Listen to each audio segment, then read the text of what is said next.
Шторм начался внезапно. Ветер, который утром был лишь легким бризом, к вечеру превратился в ревущий поток, поднимающий волны выше человеческого роста. У побережья Корнуолла, на юго-западе Англии, бушующее море не щадило никого. Старые рыбаки говорили, что такого шторма не видели за последние 30 лет.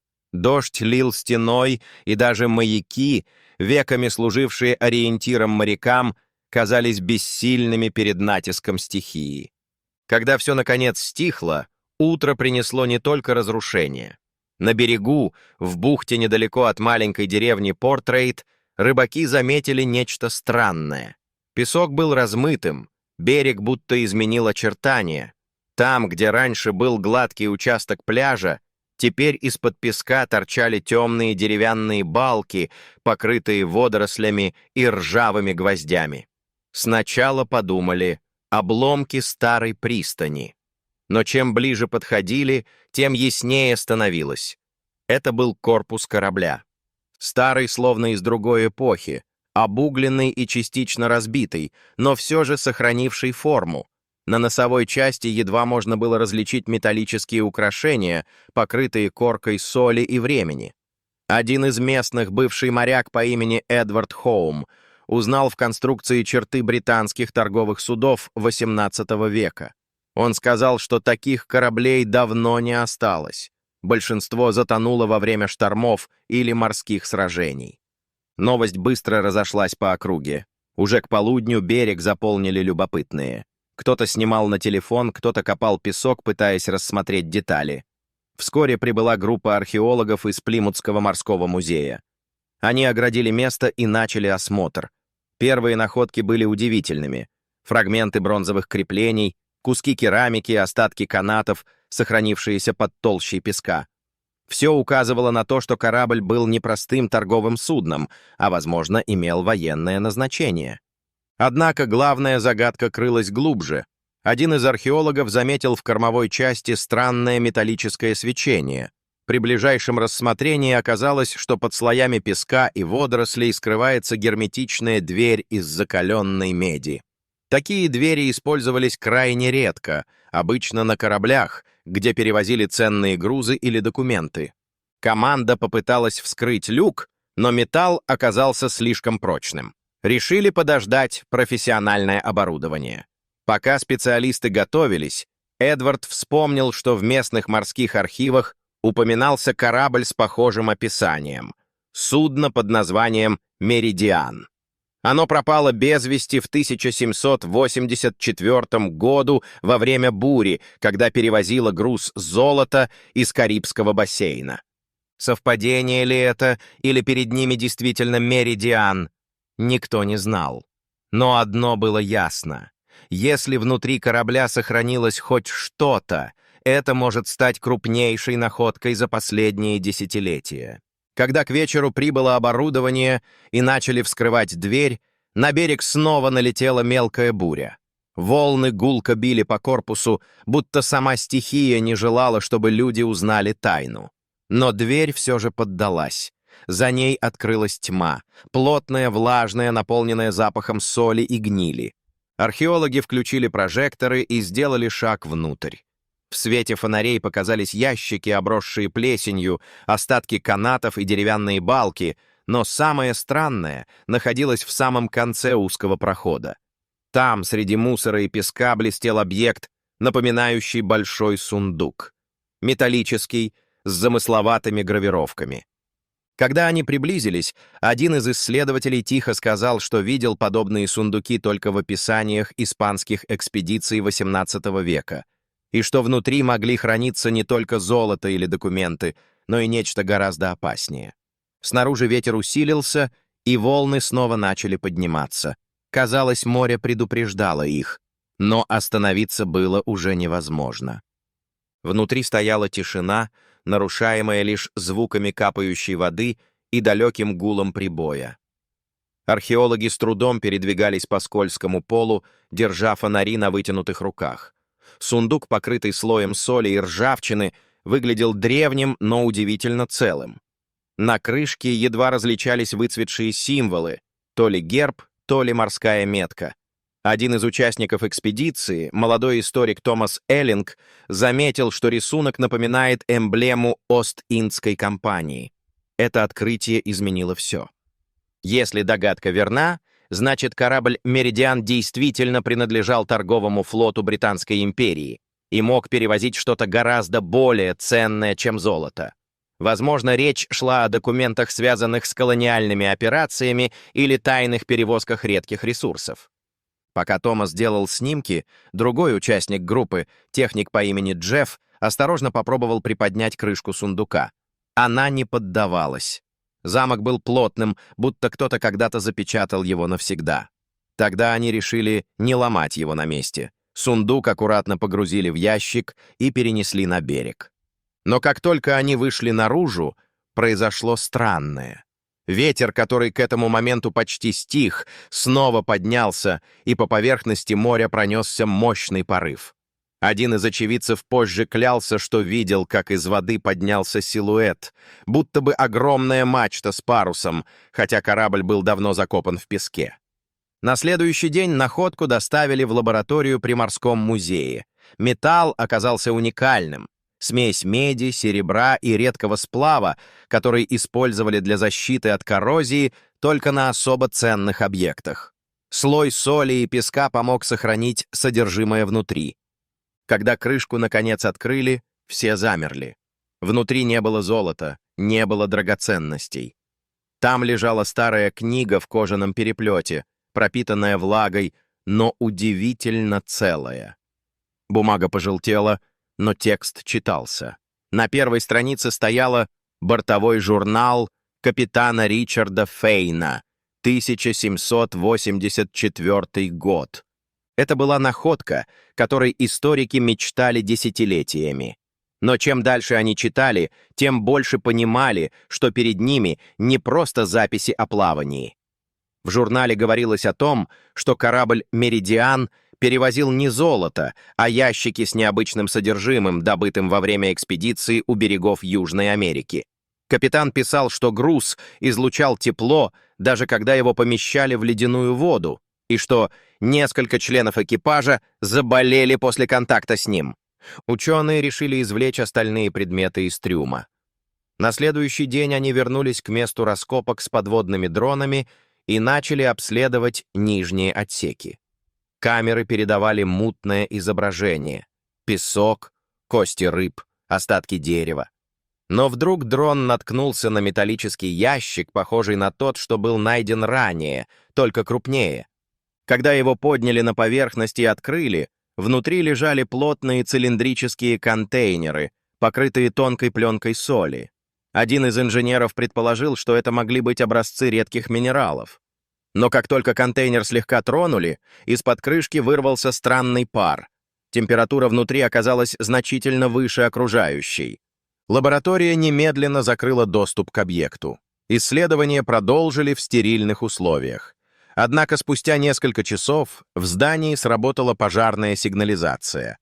Внутри никто не видел огня, но по воздуху разошелся запах серы и металла. Датчики температуры показали резкий скачок в том самом помещении, где находился контейнер. Когда сотрудники вернулись туда, они увидели, что крышка ящика теперь полностью открыта, хотя ее никто не трогал. А рядом, на полу, остался след, будто кто-то прошел по влажному бетону босыми ногами. Томас Эллинг сказал тихо: «Может, это просто конденсат или оптический эффект?» Но никто не ответил. Все знали, что в комнате никого не было. В тот момент никто еще не понимал, что находка, сделанная после шторма, изменит не только представление о старых кораблях, но и поставит под сомнение одну из самых тихо скрываемых страниц британской морской истории. Лаборатория в Плимуте была закрыта для посторонних. Археологи и специалисты подписали соглашение о неразглашении, а во двор музея въехали черные фургоны без опознавательных знаков. Все образцы из корабля «Меридиан» изъяли, контейнеры перевезли в неизвестное место. Официальное объяснение звучало просто: исследование потенциально токсичных материалов. Но среди работников поползли слухи. Говорили, что внутри нашли что-то, что не поддается логическому объяснению. Томас Эллинг, тот самый историк, который первым прочел журнал «Капитана», не мог забыть странные строки из последней записи. Там говорилось, что груз нельзя было долго держать на воздухе, иначе он начинает дышать. Томас был рациональным человеком, ученым, далеким от мистики, но это выражение не давало ему покоя. Он начал собственное расследование. Через старые архивы Королевского морского флота он выяснил, что «Меридиан» действительно существовал и числился торговым кораблем. Однако его маршрут был засекречен, а документы о грузе уничтожены в XIX веке. Странно, но рядом с этими записями фигурировало название другой экспедиции — проект «Колония Аурелия». По слухам, британцы тогда искали источник редких природных энергий в джунглях Южной Америки.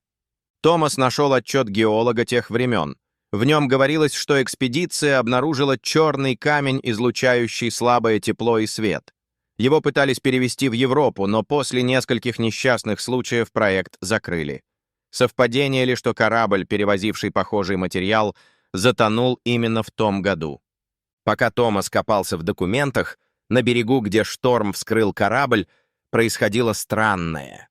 Местные жители начали жаловаться на запах гари и серы по ночам, хотя поблизости не было никаких заводов. Рыбаки рассказывали, что в прибрежных водах исчезли крабы и рыба, а песок на рассвете слегка тлеет, будто нагрет изнутри. Один из них, старик Джордж Миллер, снял видео на телефон.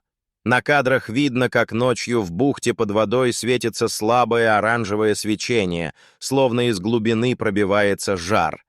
Видео быстро распространилось по соцсетям, но уже через сутки его удалили с объяснением по просьбе правообладателя. Тем временем Томасу позвонила женщина.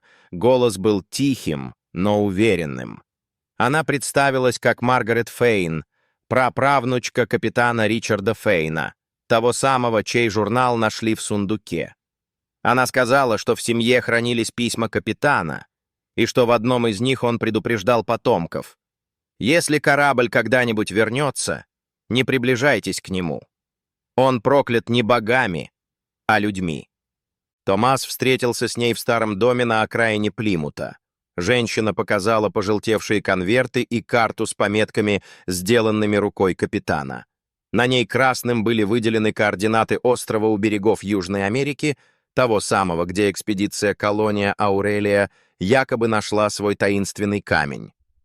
Но когда Томас собрался уходить, он заметил, что одна из страниц в письмах была вырвана. Маргарет побледнела.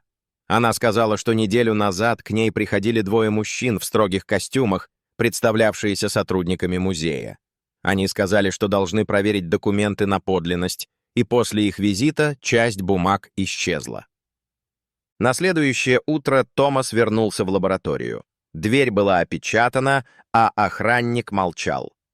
Через знакомых ему удалось узнать, что ночью в здании произошло короткое замыкание, и часть оборудования расплавилась. Но самое странное, ни один контейнер, найденный в корабле, больше не числился в инвентаре. Когда он попытался узнать, куда их перевезли, ответ был коротким. Материалы переданы Министерству обороны. А вечером, когда он вернулся домой, Томас почувствовал запах. Тот самый, серный, металлический, будто из глубины океана. Он подошел к окну и в отражении стекла на мгновение увидел за собой тень, влажную, бесформенную, будто сотканную из пара.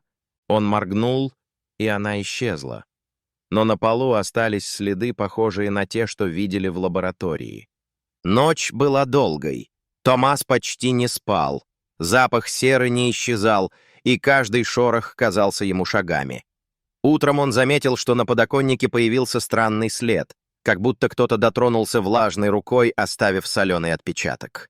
Солнце едва успело взойти, когда он решил вернуться к месту, где шторм впервые обнажил корабль. Берег выглядел иначе. Песок почернел, а вокруг старого корпуса «Меридиана» стояла плотная дымка, будто море снова не хотело отдавать свою тайну. Рядом он заметил людей в черных плащах и масках. Военные специалисты или химическая защита, трудно сказать. Они устанавливали барьеры, измеряли воздух приборами и не подпускали никого ближе. Томас подошел к офицеру, представился исследователем, участвовавшим в раскопках, но тот только холодно ответил, что участок теперь закрыт. На вопрос о причинах мужчина произнес коротко: «Радиационное загрязнение». Но у Томаса закралась мысль: это лишь предлог. Он знал, что никаких радиоактивных материалов в старых кораблях быть не могло. Той же ночью он получил электронное письмо с неизвестного адреса. В нем была всего одна фраза: «Они пытаются похоронить то, что нашли. Если хочешь знать правду, завтра в старом маяке». Ни подписи, ни имени. Томас приехал. Маяк стоял на утесе, облупленный с треснувшими окнами. Внутри пахло морской солью и сыростью. На верхней площадке его ждала та самая Маргарет Фейн. Она держала в руках старую карту и новый документ. Спутниковое фото, сделанное за день до шторма. На снимке видно, как прямо перед бурей с глубины поднимался теплый поток, словно нечто активировалось под дном. Маргарет рассказала, что нашла в семейных архивах еще один документ — рукопись офицера, служившего с капитаном Фейном. В ней упоминалось, что груз, найденный экспедицией, был не минералом, а частью старинного артефакта, привезенного с континента, где раньше жили племена, поклонявшиеся дышащему камню. Они верили, что внутри него заключена сила, питающая землю. Ученые XVIII века пытались изучить его природу, но после нескольких смертей среди членов экипажа груз решили спрятать, а все записи засекретить. Корабль отплыл обратно в Англию, но до берега не дошел.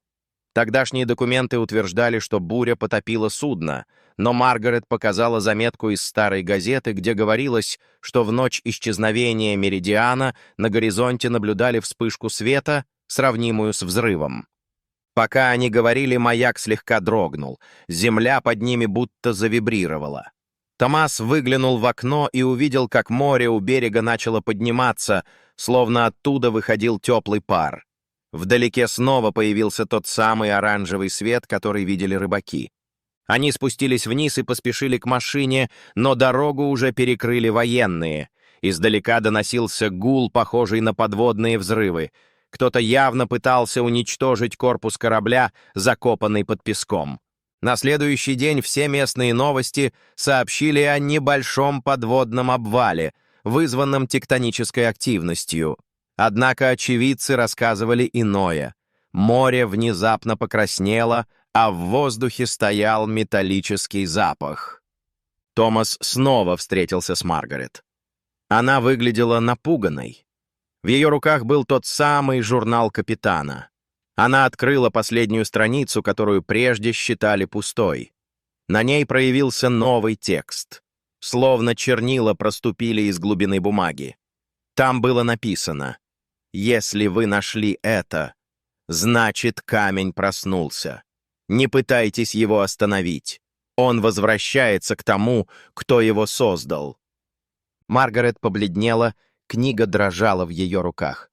Томас поднял взгляд, и на мгновение ему показалось, что за окном снова клубится тот же оранжевый туман, что они видели на берегу. Только теперь он двигался не со стороны моря, а из-под земли. Маргарет стояла у окна, не отрывая глаз от приближающегося оранжевого тумана. Его движение было живым, будто он действительно дышал. Томас почувствовал странное давление в груди. Воздух стал плотнее, теплый, почти электрический. Вдруг лампа на потолке вспыхнула и погасла. Из-за стены раздался глухой звук, будто кто-то ударил кулаком по камню.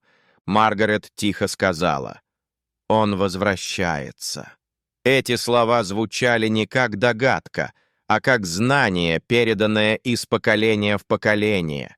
Томас хотел вывести ее из дома, но дверь не открывалась. Дерево набухло от влаги или от чего-то другого.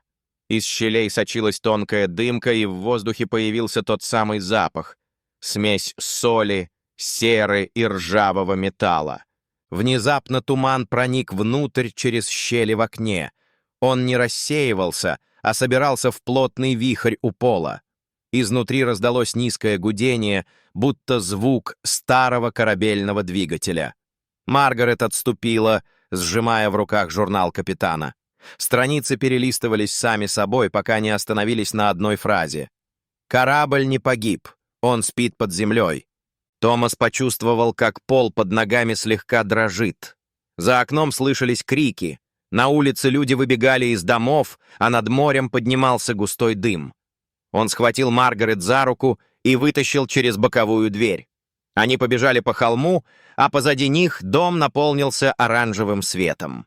Когда они добрались до побережья, увидели то, что позже не смогли объяснить ни журналисты, ни ученые. Из воды, из самой глубины, поднимался огромный кусок металлической конструкции. Изломанный, обросший водорослями, но все еще целый. Это был корпус Меридиана. Шторм действительно вернул его, но не так, как все ожидали. Вокруг корабля бурлила вода, будто его выталкивала сила изнутри. А на поверхности трюма виднелись те самые знаки, что украшали сундук. Только теперь они светились. В этот момент военные снова прибыли. На катерах и вертолетах. Они пытались окружить зону, но было поздно. Внезапно в центре корабля вспыхнул свет, ослепительно яркий. Люди на берегу попадали, закрывая глаза. Когда вспышка исчезла, море стало абсолютно тихим. Ни ветра, ни волн. Лишь остатки дыма и запах гари в воздухе. Корабль исчез. Не затонул. Именно исчез. Томас стоял на коленях, чувствуя дрожь в земле. Маргарет молча смотрела на горизонт. Она открыла журнал и увидела, что последняя страница снова изменилась. Теперь там были новые слова. Он забрал свое. Позже власти заявили, что произошел подводный выброс метана, вызвавший оптический эффект. Все материалы конфисковали, свидетелей обязали хранить молчание. Но Томас понимал, дело не в газе и не в оптике. Что-то древнее действительно вернулось туда, откуда пришло. Через несколько недель он получил письмо без обратного адреса. Внутри маленький металлический осколок и короткая записка.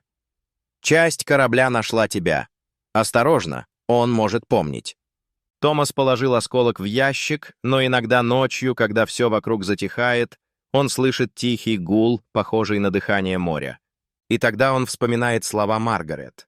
«Мы никогда не владеем тем, что принадлежит океану. Мы лишь временно касаемся его памяти, потому что природа всегда возвращает свое». Подписывайтесь на наш канал, чтобы не пропустить новые истории, которые доказывают, прошлое иногда просыпается тогда, когда мы меньше всего этого ожидаем.